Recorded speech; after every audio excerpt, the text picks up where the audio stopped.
गुरुचरणम digital classes आपके लिए लाया है Gurucharanam scholarship cum admission test for classes 9, 10, 11th and 12th scholarship up to 90%. Direct admission also available for Z Mains and Advanced, NEET UG, NTSC and Olympiads. अपने बच्चों के बेहतर व सुरक्षित भविष्य के लिए संपर्क करें गुरुचरणम डिजिटल क्लासेस। पता है AP कॉलोनी, आशा सिंह मोड़, opposite to Ashirwad nursing home, Gaya. Contact number 9430034146। Shri Radha Krishna fly ash ईट उद्योग आपके शहर में पहली बार हाईटेक क्वालिटी से बना ईट, जो है सबसे बेहतर और सबसे मजबूत, अत्याधुनिक मशीनों से निर्मित अच्छी क्वालिटी और बेजोड़ मजबूती का वादा। श्री राधा कृष्ण फ्लाई ऐश ईट से दीजिए अपने आशियाने को एक फौलाद मजबूती। हमारा पता है गोपालपुर NH2 के निकट शेरघाटी, गया। नमस्कार, मैं विमलेंदु चैतन्य और आप देख रहे हैं अब तक बिहार। चैतन्य कम्युनिकेशंस के समाचार प्रभाग में आपका स्वागत है। आइए चलते हैं आज की पहली खबर की ओर। बिहार का गया एक बार फिर नक्सलियों के हमले से दहल गया है।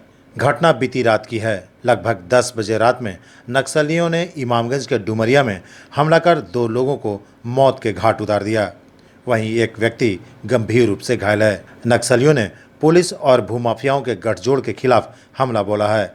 माओवादियों ने जो पर्चे हत्या के बाद घटनास्थल पर छोड़ा है, उसमें लिखा है पुलिस दलाल और भूमाफिया महेंद्र यादव का सफाया किया गया है। दूसरी पंक्ति में लिखा है पुलिस दलाल व भूमाफिया महेंद्र यादव का कार्रवाई एक झांकी है, पुलिस दलाल व भूमाफिया अभी बाकी है। चौथे बिंदु को नामांकित करते हुए पुलिस दलाल माफिया को ध्वस्त करने का ऐलान तथा गांव-गांव में किसान कमेटी निर्माण करने की ग्रामीणों से अपील की है। नक्सलियों द्वारा हस्तलिखित पर्चे के अंतिम में इनकलाब जिंदाबाद, भाकपा माओवादी जिंदाबाद लिखा है। निवेदक में भाकपा माओवादी लाल शब्दों में साफ साफ लिखा है। इस घटना के बाद इलाके में दहशत का माहौल है, लोग सहमे हुए हैं। घटनास्थल पर पहुंचे इमामगंज के DSP अजीत कुमार ने बताया कि बीती रात करीब 10 बजे भारी संख्या में आए तथाकथित माओवादियों ने इस घटना को अंजाम दिया है। अजीत कुमार ने घटनास्थल पर छोड़े गए पर्चे को जब्त कर लिया है। साथ ही इलाके की घेराबंदी कर गया पुलिस, CRPF, कोबरा बटालियन सहित संयुक्त अभियान में छापेमारी शुरू कर दी है। जल्द ही घटना को अंजाम देने वाले तथाकथित नक्सलियों को गिरफ्तार करने की बात कही है। बेखौफ अपराधियों ने 2 लोगों की हत्या कर छोड़ा है पर्चा, जिसमें लिखा है भूमाफिया मत बनो। डुमरिया प्रखंड के मैगरा थाना क्षेत्र में बेखौफ अपराधियों ने अंधाधुंध फायरिंग कर 2 लोगों को मौत के घाट उतार दिया, जबकि गंभीर रूप से घायल एक व्यक्ति को प्राथमिक इलाज के लिए पटना रेफर कर दिया गया है। पूरी घटना मैगरा थाना के हरनी गांव की है। मृतक का भतीजा मुन्ना कुमार बताता है कि बीती रात महेंद्र यादव अपने घर से बाहर रामदयाल रजक और दुलारचंद साव के साथ बैठकर बातचीत कर रहे थे। तभी अचानक करीब 10:30 बजे रात को भारी संख्या में तथाकथित अपराधियों की शक्ल में नक्सलियों ने अंधाधुंध फायरिंग शुरू कर दी। इस दौरान लगभग 10 से 15 राउंड फायरिंग की गई, जिसमें घर के मालिक महेंद्र यादव और रामदयाल की मौत घटनास्थल पर ही हो गई, जबकि दुलारचंद साहब घायल हो गया। स्थानीय लोग घायलों को इमामगंज PHC लेकर पहुंचे, जहां डॉक्टरों ने 2 को मृत घोषित कर दिया, जबकि तीसरे घायल को प्राथमिक उपचार के बाद पटना रेफर कर दिया गया। घटना में मरने वाले महेंद्र का भांजा वीरेंद्र कुमार ने बताया कि तीनों घर के बाहर बातचीत कर रहे थे, बाकी लोग घर के अंदर ही थे। तभी ताबड़तोड़ फायरिंग की आवाज़ सुनाई पड़ी, जिसके बाद लोग दौड़कर घर से बाहर निकले तो देखे कि भारी संख्या में अपराधियों द्वारा हाथों में हथियार लेकर लहराते हुए जाते देखा और अन्य लोगों को गोली मारने की धमकी देते हुए निकल गए। लोग जब घर से बाहर निकले तो तीनों खून से लथपथ थे। लोगों ने फौरन तीनों को इमामगंज PHC ले गए, जहां डॉक्टरों ने 2 को मृत घोषित कर दिया। घटना के बाद आक्रोशित परिजनों ने इमामगंज में डुमरिया मोड़ के पास सड़क जाम कर दिया और हत्यारे को शीघ्र गिरफ्तारी की मांग करने लगे। मृतक महेंद्र यादव का भांजा वीरेंद्र कुमार और भतीजा मुन्ना कुमार ने बताया उन लोगों को राजनीतिक प्रतिद्वंदी द्वारा नक्सलियों के नाम पर हत्या किए जाने की आशंका है, क्योंकि आगामी पंचायत चुनाव में मुखिया पद के लिए खड़े होने वाले थे। वहीं घटनास्थल से कुछ दूरी पर नक्सलियों द्वारा हस्तलिखित पर्चा पाया गया, जिसमें मृतक महेंद्र पर पुलिस के लिए काम करने और भूमाफियाओं से मिली भगत का आरोप लगाकर उसकी हत्या करने की बात कही गई। यही नहीं, दहशत फैलाने के लिए पुलिस का साथ देने वाले और भूमाफिया का काम करने वाले लोगों को सतर्क रहने की धमकी दी गई है।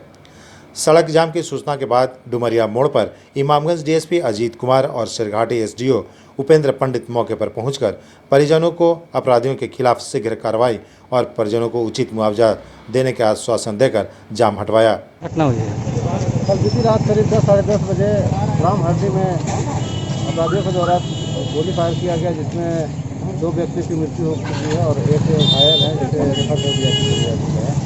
मरने वाला का नाम महेंद्र यादव और रामदयाल रजक। विषय कार्रवाई क्या चल रही है? पूरी जो छापेमारी की जा रही है और आशा करते जैसे इन लोगों को लिख दिया जाए, गिरफ्तारी भी की जाए। क्या आश्वासन के बाद जाम हटाया गया? उनका यही मांग था कि त्वरित कार्रवाई किया जाए। जब घटना की सूचना मिली थी तो मेरे द्वारा भी प्राथमिकी स्वास्थ्य केंद्र इमामगंज में जाकर के उसको जांच पड़ताल किया गया और रात में हम छापेमारी कर रहे हैं। आगे कार्रवाई की जाए। क्या मांग है, क्या घटना हुई, किस लेवल से जाम किए हुए हैं? घटना तो हत्या हुआ, सब मालूम है हत्या हुआ है। और कितने लोग की हत्या हुई है? 2 लोग का हत्या हुआ है और किनके द्वारा? हाँ, स्पॉट डेट 2 है और एक जो गया है आपको गया में रेफर हुआ है। तो हम लोग रात 3 व्यक्ति थे। 3 लोग थे। 3 व्यक्ति को गोली मारा गया है 10 बजे रात को। हम लोग रात में ही लेके चले आए थे यहाँ पे हॉस्पिटल में और रात से हम लोग प्रशासन से हम लोग रिक्वेस्ट किए कि पूरा सहयोग हम लोग करेंगे प्रशासन को। हम लोग रोड फोड कुछ जाम नहीं करेंगे, हम लोग शांति से सहयोग लेकिन जो व्यवस्था सरकार से मदद मिलता है नहीं, जो प्रावधान में है, जो नियम में है, वो यहाँ पर किया जाए। लेकिन अभी तक हम लोग कोई देखने नहीं आए, कोई पूछने नहीं आए, कोई कहने नहीं आए। तो मजबूर होकर के हमारे साथी नौजुवक लोग आया को लगना आप रोड पर रख दीजिए। और हम लोग शांति प्रिय से हम लोग चाह रहे हैं किसी जनता को किसी पर कोई तकलीफ ना हो, शांति ढंग से हमारा एसडीओ साहब वीडियो साहब लोग आवे और जो उचित है उसका परिवार का। तो एक बेचारा महादलित है आपका रजक जी हैं, उनका कोई देखने वाला नहीं है, तो उसके परिवार को ऐसा व्यवस्था हो कि उसका भरण पोषण चले। और यही तो हम लोग को मांग है, कोई ज़्यादा मांग तो हम लोग। आपराधिक गिरफ्तारी हुई है? गिरफ्तारी उसको हो, ओरिजिनल गिरफ्तारी हो, नकली गिरफ्तारी ना हो। देखिए, घटना रात की है 10 बजे। ये तो हम लोग नहीं जानकारी है कि कौन मारा, लेकिन घटना बहुत दुखद है क्योंकि कोई ये लोग न चोर है न कोई बदमाश है। मारने वाला का भी सोचना चाहिए, कितना साधारण सा काम करने वाला आदमी को हम मार रहे हैं। लेकिन खैर तो जो कुछ हुआ हो गया। अब इतना हमको सरकार से मांग है कि इसके जो परिवार हैं, जो नौकरी करने के लायक है, उसको नौकरी दे और इन लोग के परिवार को मुआवजा दे। और अपने शहर की खबरों के साथ जुड़े रहने के लिए हमारे चैनल अब तक बिहार को सब्सक्राइब कर बेल आइकन जरूर दबाएं। अब तक बिहार, खबर वही जो अब तक दिखाए।